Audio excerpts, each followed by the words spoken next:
വൈഭവ് സൂര്യവംശി എന്ന 14-കാരൻ Indian ക്രിക്കറ്റിലും cricket ആരാധകർക്കിടയിലും ഉണ്ടാക്കിയ ആ ഒരു അമ്പരപ്പ് ഇതുവരെ വിട്ടുമാറിയിട്ടില്ല അല്ലേ. ഒരു അത്ഭുത ബാലനാണ്, നമ്മൾ കണ്ടതാണ് IPL ആ കളി. ഇപ്പോൾ ഇതാ മറ്റൊരു അത്ഭുത ബാലൻ്റെ കഥ അതിനേക്കാളും ഞെട്ടിക്കും. ഇദ്ദേഹം കടന്നു വന്നിരിക്കുന്നതും ബീഹാറിൽ നിന്നും തന്നെയാണ്. ഇദ്ദേഹം നമ്മുടെ വൈഭവ് സൂര്യവംശിയുടെ കൂട്ടുകാരൻ തന്നെയാണ്. കൂട്ടുകാരന്മാരെല്ലാവരും കൂടി ഇന്ത്യയെ നാളെ ഒരു അജയ ശക്തിയാക്കാനുള്ള എല്ലാ സാധ്യതയുണ്ട്. ഈ കൂട്ടുകാരൻ്റെ പേര് അയാൻ രാജ് എന്നാണ് കേട്ടോ.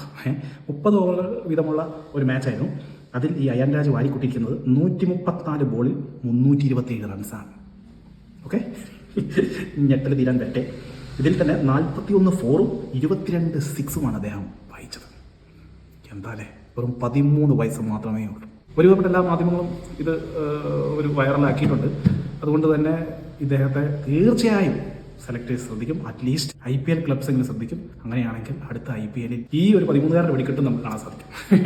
പിന്നെ മറ്റൊരു കാര്യം, ഈ അയൻ രാജ് പറഞ്ഞ ശ്രദ്ധേയമായിരിക്കുകയാണ്. കൂട്ടുകാരൻ കൂടിയായ വൈഭവ് സൂര്യവംശിയെ തന്നെയാണ് താനും പിന്തുടരുന്നതെന്നും അതേ ശൈലിയിലുള്ള അറ്റാക്കിംഗ് ഗെയിം കളിക്കാനാണ് ഇഷ്ടമെന്നുമാണ് അയാൻ രാജ് പറയുന്നത്. ഓരോ തവണ ഞാൻ വൈഭവ് ഭായിയോട് സംസാരിക്കുമ്പോൾ ഒരു പ്രത്യേക അനുഭവമാണ് എനിക്ക് ലഭിക്കാറുള്ളത്. ഞങ്ങൾ വളരെ ചെറുപ്പം മുതൽ തന്നെ ഒരുമിച്ച് കളിച്ചിട്ടുള്ളവരാണ്. ഇപ്പോൾ അദ്ദേഹം ക്രിക്കറ്റിൽ വലിയൊരു പേരുണ്ടാക്കി കഴിഞ്ഞു. ഞാനും വൈഭവ് ഭായിയുടെ കാൽപ്പാടുകളാണ് പിന്തുടരുന്നതെന്നും അയാൻ പറയുന്നു. ആലോചിച്ചു, വെറും 14 വയസ്സുള്ള വൈഭവ് സൂര്യവംശി എത്രമാത്രം ഇൻസ്പയർ ചെയ്തിരിക്കുന്നു പിള്ളേരെ. ഒരു നിസ്സാര കാര്യമല്ല. കളിയോടൊപ്പം തന്നെ അദ്ദേഹത്തോട് സംസാരിക്കുമ്പോൾ ഒരു പ്രത്യേക എനർജി വരികയാണെന്നാണ് മറ്റുള്ളവർ സാക്ഷ്യപ്പെടുത്തുന്നത്. അത്ഭുതപാലം തന്നെ.